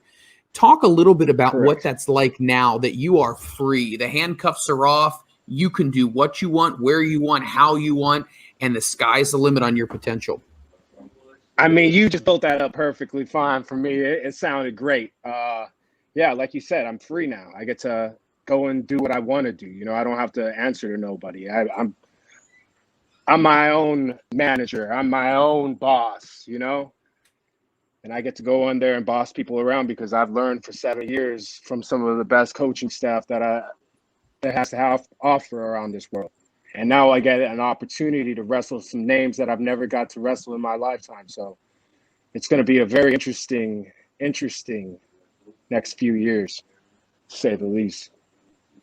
You had mentioned before, we'll touch upon this, the way you were trained and the people, the learning tree that you got to set under. So many people would give their left arm to be able to have that kind of experience. Talk a little bit about what that was like and the conversations you had with people who trained you. Man, the very first person I was introduced to was Alpha Senior, Pops, Alpha Junior's father. And I met him when I was about 17 years old in Mineola, Florida at the Wild Samoan Training Center. Just being able to learn from him and the knowledge that he had to offer all of us, his kids, was just simply amazing. It's a once in a lifetime thing. You have a Hall of Famer, a legend over there coaching you, helping you out. And then you get signed at a young age. I was 22 years old, getting signed and learning from guys like Norman Smiley, Robbie Brookside, Terry Taylor, Matt Bloom, Scott Garland, Scotty Tuhati, Steve Carino. The list goes on. Sarah Amato. It's just so much great coaching staff to offer, knowledge. And then you have other guys coming in from different walks of life, and they're helping out coaching. So it's just so much knowledge that you get to gain from all that. You know, it's interesting whenever we talk to people, the big thing that I always take away from conversations is you have this vast amount of information and training and experience and all of this now. And it's like you've been acquiring all of this. And when you finally get the training wheels taken off and you get to be you and you get to do what you want to do and do wrestling the way you want to see it being done. And you can look back and look at the people who trained you and say, that makes sense why they said this or why they said that. Is there anything more gratifying to know that you have been over-prepared than anything else? I mean, no. To be honest, that's knowledge is power, you know? The more you get, the more you learn, the better you are, the more comfortable you are, the more confidence you have in your abilities to go and perform in front of people, you know? That's all you gain from these coaches and everything that they have to offer over there.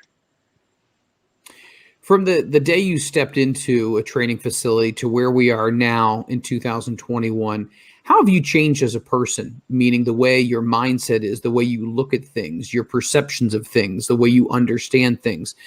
If you could talk to the version of you 7 years ago, what kind of advice would you give that person?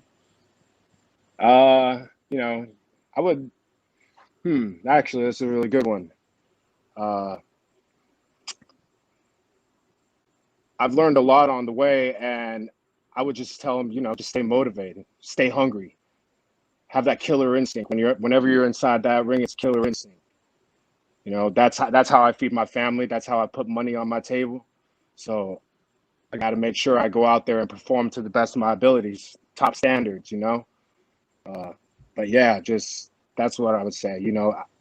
I have nothing to regret from these past 7 years. I've enjoyed all of it that I've been a part of. I got to see some of the greatest stuff that I've never dreamed about, So. Well, compare going to an indie show and being a part of that to being a part of a bigger stage like an NXT. What are the differences in the locker room, preparing for the show and the matches, preparing for the fans in general? To be honest, I haven't really worked that many indie shows. So I'm actually really interested to see how it's going to differ. But I've been around so many locker rooms. You go in there, you're humble, be respectful, just always go the extra mile. And, we're all good. Off to a set sailing, That I could definitely tell that you were trained by Pops. The respect thing is there, and it just oozes out of you, just like with Appa Jr. and everybody else that I've known that's been trained by Pops. Yeah. So obviously, Pops has helped us out so much. He's taught us so much. But yeah, family and always remember where you come from is one of the biggest things that he has preached to us in the past. Take care of one of each other. Sorry. So you're out there now. You're free to do what you want. How important is it that social media is out there? I mean, you're at a show, you have an amazing match. All of a sudden, people are tweeting about it. It's a hashtag. All of a sudden, it turns into a meme. All of a sudden, it's on Facebook. We were talking to Alpha Jr. about this, about how exciting that is, because nowadays, literally seconds after you get out of the ring, it's already a conversation all over the world. So are you a person who keeps their pulse on what's happening with social media as soon as you climb out of the ring? And what's that like, finding out what other people think about your matches? Oh, man, I've seen some really crazy stuff on social media over time. Good and bad, but I mean, I don't really read into it. Maybe in the beginning you kind of think about it, but then once you start growing and figuring out yourself, it's like, nah, I like social media, but I'm not worried about what other people have to say about me, because I know that I'm going in there and I'm doing what I do best. So there's a big, like we were talking about before, big night that's coming up on this Saturday night, September the 11th. It is the 8th anniversary show brought to you by PPW Wrestling. Go to ppwwrestling.com, get your tickets. It is going to be awesome. Tell us, what is your emotions going to be like heading into Saturday night? I mean, it's already at a high right now. This whole week is getting ready to be a big extravaganza. You know what I mean? So I'm excited to go out there to Pennsylvania, get out of Florida forever. Been here for a while now, so I'm ready to get out. And yeah, man, I'm excited. I can't wait.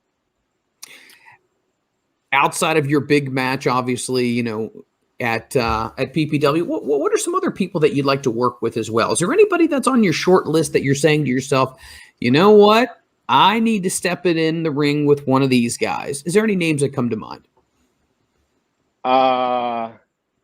Yeah, there's actually a few. I wouldn't mind getting in the ring with Enzo again.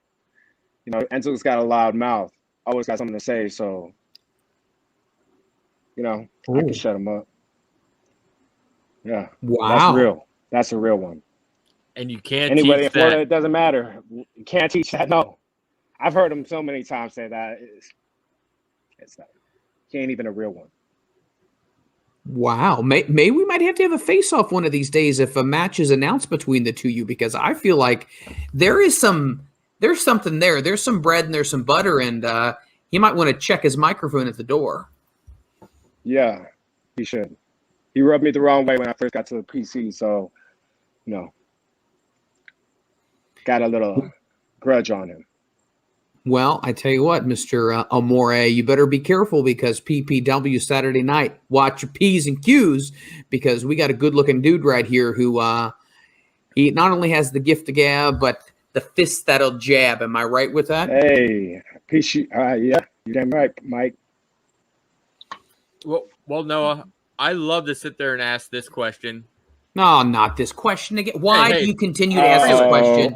He doesn't want this question. He's going to end this interview. Nah, shoot. Hey. Go ahead, shoot it. Hey, shoot if it. this question was good enough for Appa Jr., it's good enough for him. Here we go. All right. Okay. Hot tub time machine. You can go back in the time to any wrestling match in history.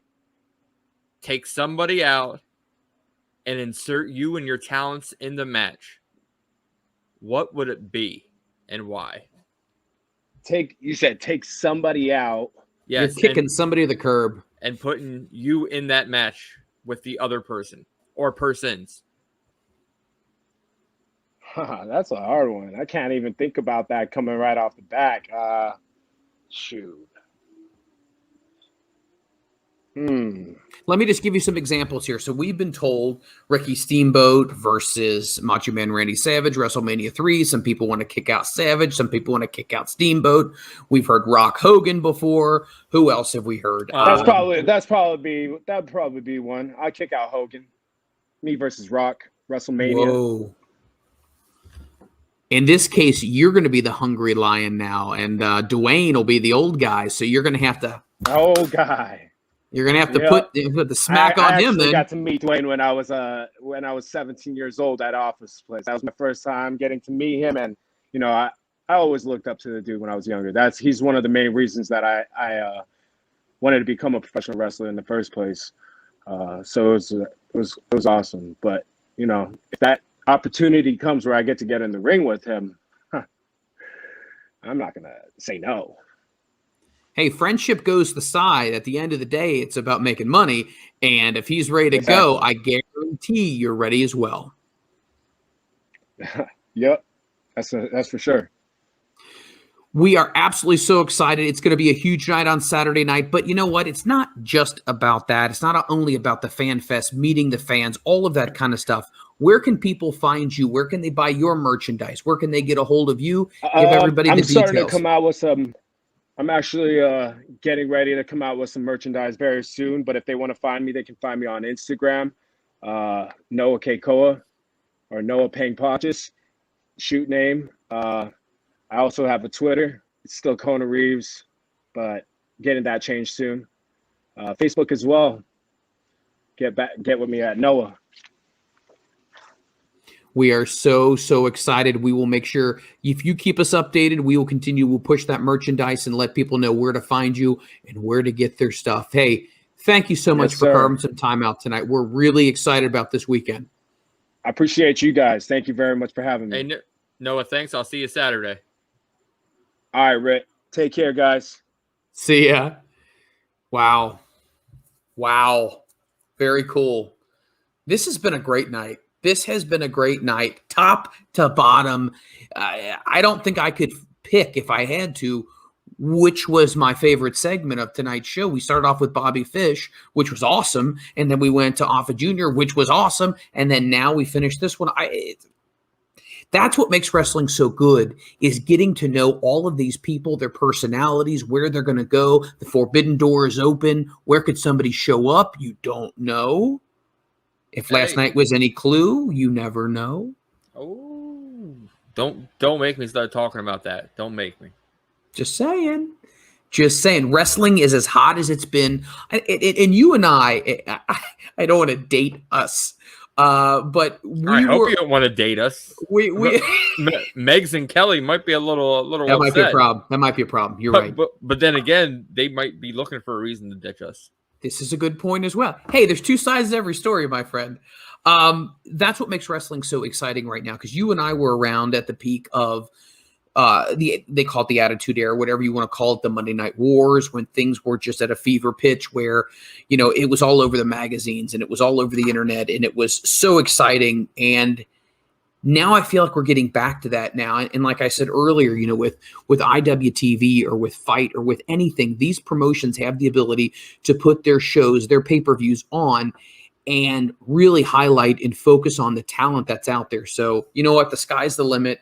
2021, I feel like, is going to be known in history as the year that everything started to take off once again. We are, what's old is new again, and what was hot is hot again now. Exactly.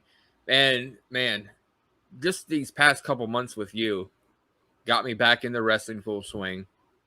Got me more involved, got me to sit there to places I never thought I'd be, just like everybody always says, just when you think you're out, you get pulled back in. And man, this podcast, Jerry, Mikey, you pulled me right back in. And I could not be more grateful to be part of this, with you guys, with Jerry, with Mikey, and with the great listeners we have that DM me, text me, hey, check out this person. I'd love to have him on the podcast. And man, I send messages out. Why? Because without you guys, Freland and I are just here talking to ourselves. We're just two people having a conversation, and I don't know. I feel like in a lot of ways we're a lot like PPW, and here's what I mean by that. At the end of the day, PPW is all about the fans. That is, they take care of the boys and girls and the fans. And I feel like in a lot of ways, that's what we want to do for our listeners. We want to make sure that each and every week we provide really good content, great interviews. We want you to get a little bit of behind the scenes to who these people are. We want you to be able to understand what their journey is, where they're at now, and where they're going to be going. It's so exciting. And as much as you're happy to be a part of what me, Mikey, and Jerry had originally started, we're happy to have you. In life, it's all about a team effort. And I know how much work you put into this. And this is completely, I'm shooting with you here because you do a great job. But I also want to share some love for some people who've taken care of us over the months and the years as well. Shining Wizards podcast, they've been good to us, absolutely. Kate Hensler, Fightful has been very, very good to us. Remember those who take care of you as well. So we are very, very excited. Man, and just a little throwback. Everybody wanted to know what got Future Stars Now going. Mm-hmm. It was a little seminar that you had put together, Freland. It was you, Trent Zabari, Tony from Shining Wizards, all there talking, just bullshitting. And the only thing that, I'm not saying the only thing, the main thing that stuck in my mind is, what can your podcast What can you do to make it stand out, different from everybody else? And that's what got my mind rolling for Future Stars Now. Everybody's talking about, Impact. Oh, the legends. 30 years from now, some of them might not even be here. Let's talk about the here and now and get the future going. And then that's when I pitched that idea to you. And I love the concept because you're right. And don't get me wrong, I love the nostalgia. It's fun to go down memory lane with people from the 80s and the 90s. I get that completely. And I enjoy it.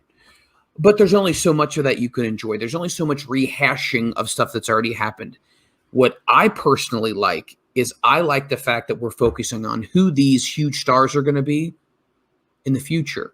The people who are going to be on the precipice of greatness. And through it, came up with the idea. We started talking and we started getting a hold of people. And here we are now. We're talking to the future Stone Colds, Rocks, this, that, Litas, Edges, Christians, all of these people. We are talking to all of them right now. And one day people will be doing podcasts and say, oh, remember when these guys? So it all comes full circle. But Future Stars Now is where it is. This is the place to be. Hop on the train right now, because where we are going, there are no rules. There is no governor, and it's going to be damn exciting. And I love the brand that you, Mikey, and Jerry created, Front Row Material. There it is right there. You've seen it before. And it's funny. A lot of people had wondered, how did the name come about? I'll even give you a little insight on this. The three of us were kicking around ideas. And Jerry said, I think this was actually Jerry who named the show. He goes, and Mikey's going to give me grief if somehow he was a part of it. But I believe, as the story goes, I then got the phone call. Our show is front row material, meaning you want to be in the front row. That's what you want. That is the whole premise of what the show's concept is. You're going to sit in the front row because you want to make sure you don't miss anything. So there you go. That's the brand now. And from that brand, we have FRM Pod for hour 2, where we interview some of the bigger established stars. FSN, Future Stars Now, at 8 o'clock on Tuesday nights. Then you would put together a ECW-esque band of misfits for a panel. Indeed they are. And you guys talk topics, and you guys straight shoot. Yeah, we don't hold back. We talk about, from a fan's perspective, what you liked, what you didn't like, what you agreed with, what you didn't agree with. We all come from different perspectives. I'm just the moderator. I typically keep my opinions to myself, but I let the panel talk about, from a fan's perspective, what they thought. What did they think happened on NXT? Did they like it? Did they not like it? What about Raw, SmackDown, Impact, Dark, Elevation, Dynamite, Rampage? What is your thoughts? And we like to think that we are on the pulse of what the average wrestling fan thinks as well.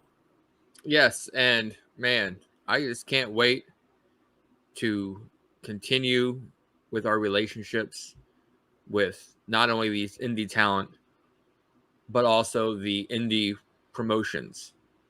We've got 2 under our belt right now, AAW, PPW. We have so much more in the works.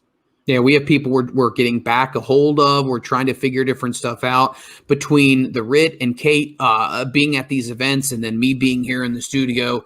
We are going to be putting together some amazing wrestler red carpet premieres before the actual show happens, and all of it is going to be brought to you here on this channel. So, Freland, yes, night 1 in the books. 1 down, 5 to go. Trying to show my hand. This is where the power lies. Okay. Wow. Get it? Remember that? Well, guys, make sure you tune in tomorrow night on our regularly scheduled FRM pod. Yes. 8 o'clock, we got the Deshaun Pratt. Pratt. You guys all might know him from his CZW video that was viral in the mid to early 2000s. Should we say the word viral this day and age? I mean, like, with the last... It's viral. It's kind of, yeah. Okay. Could be worse. And then at 9 o'clock, we've got the amazingly talented, absolutely beautiful Hyan. Mm-hmm. She's been everywhere. AAW all over the world. She's one of the top premier female wrestlers in the business right now. We're going to get a chance to sit down, talk to her, catch up, and find out what's on her mind. And then, of course, we're going to be talking and hyping PPW this Saturday, September 11th in Broadsville, PA. Okay, that's my best. What was going on there? I was trying my Paul impersonation. It just didn't work very well. Coming up this Saturday, September the 11th. No, go to ppwwrestling.com. We're a bunch of goofs, but go to ppwrestling.com. It's so super easy. Once you get to the website, click shop. Once you click shop, you're going to click on a picture of the blue meanie. He has where it says buy tickets. Buy your tickets. Once you do that, it's going to ask you what quantity of tickets you want. Go ahead and put that in there. Put your credit card information in there and be done with it. Do not be one of those people who says, oh, you know what? I'll get tickets at the door. Hey, there may be, but let's plan on there not being, because as of last week, they were pretty doggone close to being sold out. I mean, it was like 60 to 70%. We don't know where we stand right now, but they're going fast and furious. You want to make sure you get your tickets. But not only is it tickets for the show, there's going to be a seminar that's going to be run by the formerly known as Buddy Murphy from the WWE. And then there's going to be a fan fest that's going to be going on, autographs, pictures, all of that kind of stuff. And then leading up, you're going to have the show that's going to be the show of all shows. Join us here on this channel for the countdown to the very first match, to the bell rings for the first time with me, the Ritt, and Kate Hensler. Yes. And hey, speaking of Fast and Furious, these shirts. Oh, I'm telling you right now, if you want to get one of those snazzy, that's the word of the day, kids, snazzy. One of these snazzy, don't do that. Don't, oh my God. Wait, look at you. Are you going to ZZ top that thing? Are you like going to let that, like how long is your wife going to let you allow that to grow? Because this is as far as Megs is going to allow me. This right here, this is it. This is it. Are you just going to keep? It's because you're on a budget for, you know. Mm-hmm. No, I understand. I understand. You already let one of my secrets go, but we're gonna let that go. I don't even remember who I told that secret to. Well, the whole audience is what you did one night. Never mind, Dan Barry. Mm-hmm. Dan Barry. Anyway, you look good. It's good to see you. I'm glad life is treating you well, and I'm glad life is treating all of you well on this Monday evening. Once again, huge week this week. Don't go anywhere. Keep following us. Hit the follow button. If you know a wrestling fan who would enjoy the product that we are putting out here, tell them just to hit that follow button. Also follow us and hit the subscribe button on our YouTube page. Ritster, tell them everything that's on our YouTube page. Oh man, we have 34 videos from dating back to the Cult of Beardo days to FSN to FRM. We've got Sabu. We've got Sean Waltman. We've got Ken Shamrock. You know, we've got Andy Header. We've got Darius Carter, Missa Kate. One of my favorites, P.P. Poo Poo, Erica Lee. Honk, honk. Man, we've got so many. Check them out. Chris Van Vliet. Yes, Chris Van Vliet. I tell you what, that was a great interview. And speaking of which, our buddy Chris Van Vliet will be at PPW this Saturday. He'll be able to talk to you and our wonderful colleague, Kate Hensler. Hey, I'm going to be there taking notes, asking how can we do better? How can I do better personally? Chris has got the answers. He has to. Yeah, he's got great hair, though. I mean. Did you see him on the PPW poster? I did. I saw that. That man has got suns out, guns out, shirtless. Good Lord. He's stunning. He's a stunning specimen of a human being. Okay. A man can compliment another man and say, that is a good-looking man, right? I can say that. I'm jealous. Are you kidding me? I'm extremely jealous. Hey. But this is just night one. We've got 5 more days to get jealous. And you can't teach none of them. You definitely can't teach us because we don't know what we're doing. For the Ritster, for myself, for everybody who joined us tonight, obviously Bobby Fish from the Undisputed Era, obviously from Alpha Jr., who is a monster of a man. And what was our final interview? Noah Kekoa, former Noah NXT Kekoa. star. Oh, it just keeps getting better. Guys, I promise I'll stop talking right now. For everybody here, for the Ritster, I'm Mike Freland. We'll catch you tomorrow night.